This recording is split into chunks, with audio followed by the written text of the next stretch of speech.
ഇത് കോളിഫ്ലവർ ആണ്. ഈ നവംബർ അവസാനത്തോടി തൈ നടണം.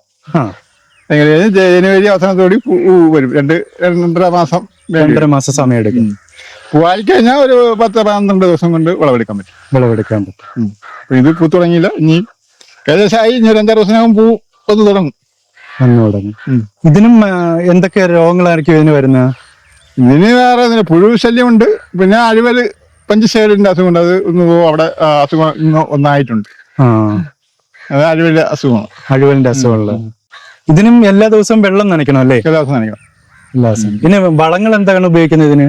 ഇത് നമ്മൾ ഉപയോഗിക്കുന്നത് ചാണകവും എല്ലുപൊടി, വേപ്പുണ്ണാക്ക്, അങ്ങനെയുള്ള പശു ഇടും.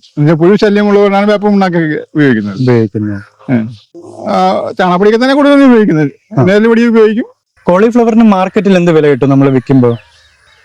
നമ്മുടെ മാർക്കറ്റ് വില ഇപ്പൊ 70 രൂപയാണ്. 70 രൂപയാണ് മാർക്കറ്റ് വില. ചിലപ്പോ ഇത് 100 രൂപയൊക്കെ വിൽക്കാം. ഈ സാധനം അങ്ങനെ വരുന്ന സാധനമല്ല, നാടൻ സാധനം. ഇവിടെ ഉത്പാദിക്കുന്ന സാധനമാണ്. ചിലപ്പോൾ 100 രൂപയൊക്കെ വിൽക്കും. 100 രൂപ വരെയൊക്കെ പോകാനുള്ള സാധ്യത നാടൻ സാധനം. കഴിഞ്ഞ വർഷമൊക്കെ അങ്ങനെ പോകുമായിരുന്നു. ഇപ്പൊ ഈ ഒരു സീസണിൽ ഇവിടെ ഈ കൃഷി നടക്കുള്ളൂ. ഇതിപ്പോ ഏത് മാസം ഇത് പാകമാവുമായിരിക്കും വിൽക്കാൻ പറ്റുന്നൊരു? അടുത്ത മാസം 10-ാം തീയതിക്ക് മുമ്പായിട്ടൊക്കെ ആവും. ഫെബ്രുവരി 10 മുമ്പാവും. ഫെബ്രുവരി 10-ന് മുന്നേ ആയിട്ട് വിൽക്കാൻ ആവും.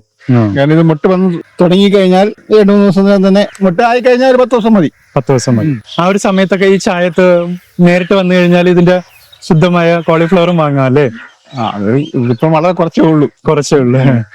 ഇനി ഇതിന്റെ ഒരു വിളവെടുപ്പ് കഴിഞ്ഞാൽ അടുത്ത് വേറെ ഉണ്ടാവോ കോളിഫ്ലവർ? വേറെ ചെയ്യില്ല.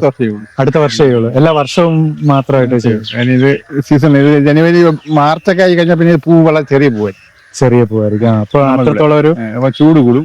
ഇപ്പൊ ഈ മഞ്ഞ് വേണം ഇതിന്.